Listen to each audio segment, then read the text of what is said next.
Welcome to the Financial Integrity Hub's podcast. The Financial Integrity Hub pioneers research and explores how law and governance strategies can be designed, implemented and enforced to support anti-money laundering and counter-terrorist financing. This podcast is proudly sponsored by Identity, a RegTech providing financial institutions assurance that they are meeting AUSTRAC reporting obligations. The platform allows regulated entities to gain visibility over transactions, improve auditability, automate manual processes, and reduce the risk of non-compliance. Your host is Isabel Nicholas. Isabel is a researcher at the Financial Integrity Hub. She teaches financial crime at Macquarie Law School and interviews global and domestic experts on trends and market insights for the podcast.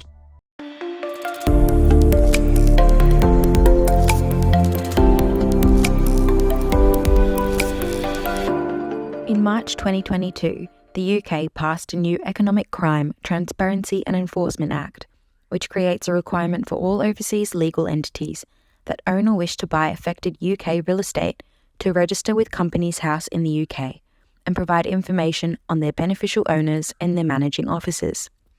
Failure to comply with this new requirement is a criminal offence and will prevent the relevant overseas entity from dealing with the affected real estate. Australia does not currently have a framework for systemic collection, verification, or access to beneficial ownership information. In November 2022, the Treasury published a consultation paper seeking submissions on the design features of the first phase of a publicly available beneficial ownership registry. The government intends, in future proposed phases, to explore approaches to disclosing beneficial ownership of property held through trusts and other entities, and to centralising all information in a single public registry.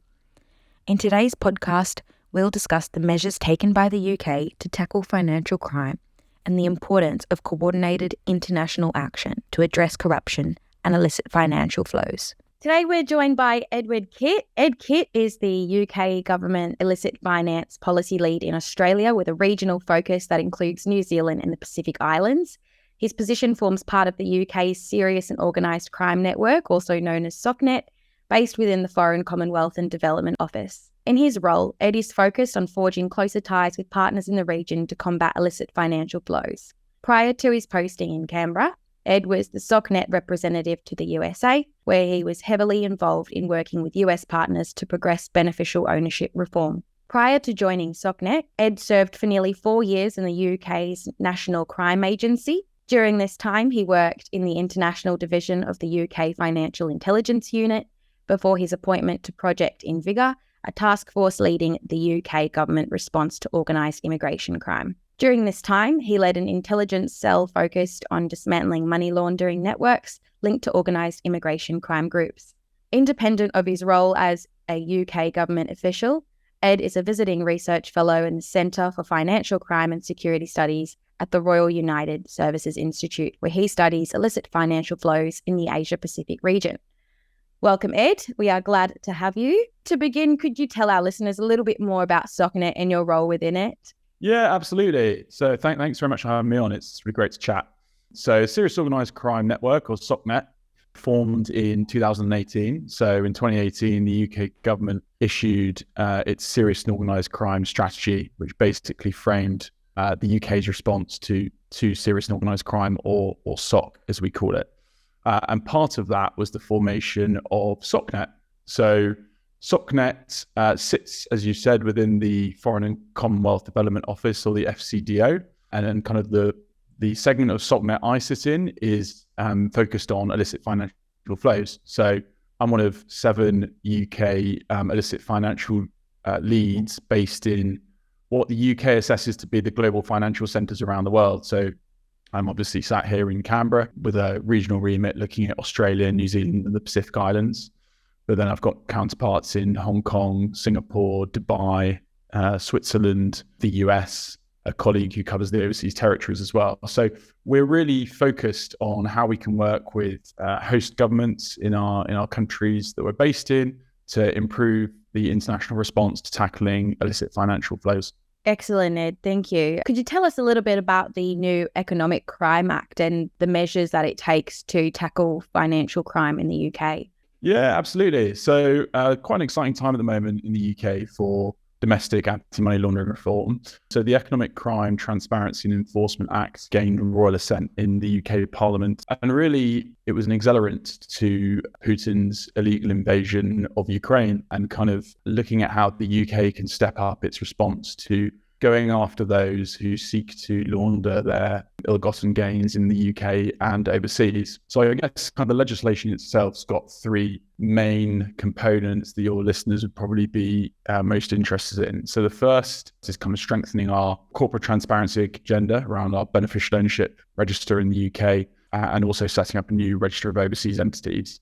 The second is looking at how we can strengthen our unexplained wealth order or UWO regime. And the third is looking at how we can bolster our sanctions infrastructure and our sanctions regime. So I guess just to kind of go through each of those briefly in turn, the UK has been a big advocate for beneficial ownership legislation for a number of years. We were the first G20 country to set up a register, a domestic register of beneficial ownership. So essentially, the new legislation gives powers to Companies House, which administers our beneficial ownership register, meaning that it can properly and thoroughly verify data which is uploaded to Companies House, and it gives new powers to ensure that those who are uploading their information is accurate. Basically, the information is accurate. So obviously, this is going to be hugely beneficial to law enforcement who heavily rely on our register for their own investigations. But it's also going to be useful for companies in the UK who use the register for their own commercial interests, and making sure that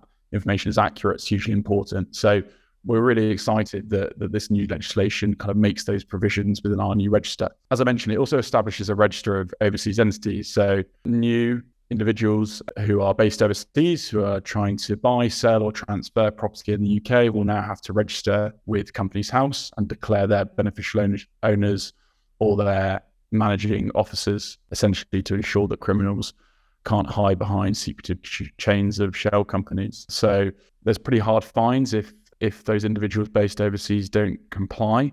They can face criminal sanctions. They can face fines of up to £2,500 a day, or a prison sentence of up to 5 years. So we're coming down hard on individuals who are based overseas, who are looking to set up or incorporate companies in the UK for criminal purposes. The second point I mentioned was strengthening our unexplained wealth order regime. So for your listeners who might not be familiar with the UWOs, it's essentially an investigatory order in the UK that's placed on the respondent whose assets appear disproportionate to their income to explain the origins of their wealth. So essentially, the onus is placed on the individual to explain how they acquired property if their income or other kind of lifestyle doesn't match up to kind of the property they're in. So traditionally, we found it quite difficult or slightly challenging in terms of kind of law enforcement going after these individuals who are often obviously have lots of money and can quite heavily lawyer up, kind of take it through the courts. So the reforms will enable UWOs to be sought against property held in trusts and other complex ownership structures, such as opaque foundations. It will also remove key barriers to the use of UWOs, so it will increase time available to law enforcement to review material, and it will reform cost rules to protect law enforcement incurring substantial legal costs following an adverse ruling. And then just finally, on bolstering of sanctions, perhaps most topical to the current situation with Russia and Ukraine. Firstly, the legislation provides the ability to designate a subject, even if there's no grounds to suspect they have been involved in activity equating to sanctionable conduct. So this may apply really in two circumstances. Firstly, the person is subject to similar sanctions by the US, the EU, Australia, or another country as specified.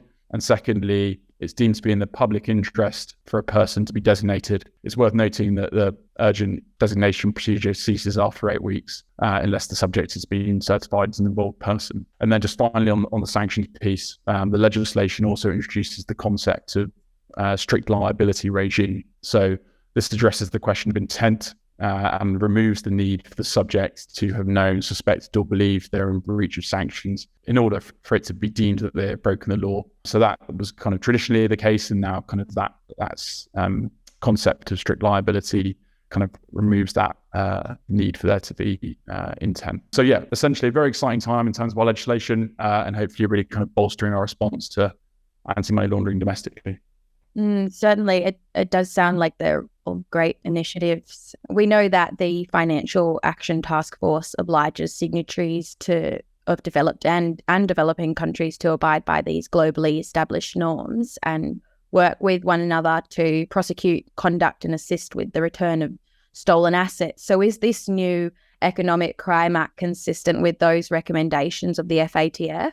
Yeah, absolutely. I mean, I think it's worth noting that the UK was last assessed by the FATF in 2018, and it was found then to have a well-developed and robust regime to effectively combat money laundering and terrorist financing. However, we obviously aren't content on kind of resting on our laurels, and very conscious that more needs to be done both domestically but also working with international partners to combat illicit finance. So particularly in terms of strengthening our supervision and increasing resources to our financial intelligence unit, which has been done.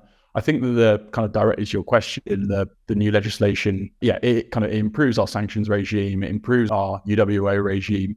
It's making the environment in the UK less permissive for those individuals who seek to circumvent our financial infrastructure and launder their ill-gotten gains. So it's providing law enforcement with more tools they need. It's providing kind of more tools in order to successfully and effectively recover assets that represent the proceeds of crime. Certainly sounds it. I guess we know corruption and illicit financial flows are globally pervasive problems, and they require sustained and coordinated international action to address them. So what's the effect of the recent signature of the UK-Australia Declaration to combat illicit finance? Yeah, thanks. It's a really interesting question. I mean, I think it's firstly worth noting it's a really exciting time in this region for combating money laundering. Obviously, kind of across the kind of pond, as you would say, or in New Zealand, there's some really interesting work going on around beneficial ownership and momentum around beneficial ownership there, which is really pleasing to see. There's kind of commitments in the Australian government's manifesto on beneficial ownership legislation, which is interesting. So it's a really exciting time, I think, in the UK, Australia, but UK and wider region relationship on combating money laundering. Recently, as you kind of mentioned, the UK signed a declaration to combat illicit finance with Australia. That was signed by Permanent Secretary Rycroft of the UK Home Office and his counterpart, Secretary Jones from the Attorney General's Department in Australia. And essentially that declaration sets out a roadmap how the UK and Australia can better work together to combat illicit financial flows. I think kind of there's a few sort of particular aspects from that declaration that we've kind of committed to working more closely on, looking at kind of public-private partnerships. So the FinTel Alliance, which has been some great work going on there in Australia around how the banks or financial institutions and law enforcement can better work together to share information, and their counterpart in the UK, the Joint Money Laundering Intelligence Task Force. So looking at how those two bodies can work more closely together, looking at our respective suspicious activity report regimes, looking at our financial reporting regimes and how we can bolster those, looking at a commitment to working more closely with international partners and partners in the region to combat money laundering and setting out commitments there. I think that there's a really clear roadmap which the declaration has offered us on some tangible things we can take forward to combat illicit financial flows. And it also commits to a dialogue, which would be the first of its kind between our two countries, a strategic dialogue to combat illicit finance. And that is due to take place next year. So that will be kind of the forum by which we are holding ourselves accountable to kind of take these things forward. So yeah, a really interesting and exciting time in the bilateral relationship to combat money laundering. Very interesting. Thanks, Ed. In your opinion, what do you think the future of action against illicit money looks like in the UK and in Australia?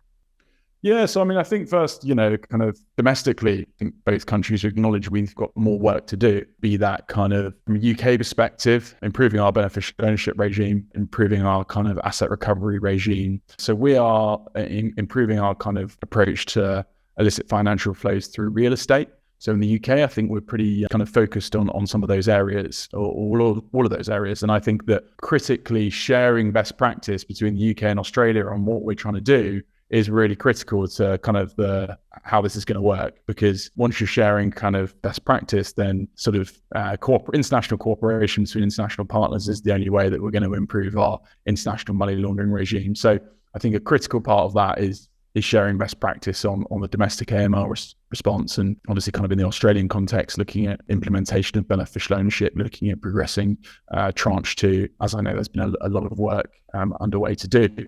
But also doing more in the wider region. I mean, the Indo-Pacific's a really interesting region in terms of tackling anti-money laundering. There's big challenges in the Pacific around debanking phenomenon and looking at kind of the infrastructure that's replacing a lot of these larger banks, which are having to or making the commercial decision to exit their relationships in the region. How that is possibly making a more permissive environment for money laundering. What partners like the UK, the US, Australia, New Zealand can do to combat that issue. So working regionally, partners to combat money laundering, and working domestically to improve our own regimes, I think are kind of the two big aspects that we should be looking to take forward in terms of the bilateral relationship. Excellent. Thank you so much, Ed. A very interesting discussion indeed, and thanks for joining us today. Thanks for having me.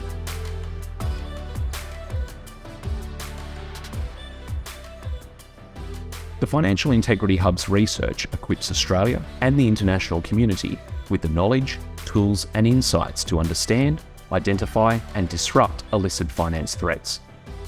If you're interested in seeing more from the Financial Integrity Hub, don't forget to follow us on LinkedIn to see our posts and events. We post a few times each week on breaking news and the latest research. We would like to thank Dr. Doran Goldbarsch for his academic advice and Isabel Nicholas for hosting.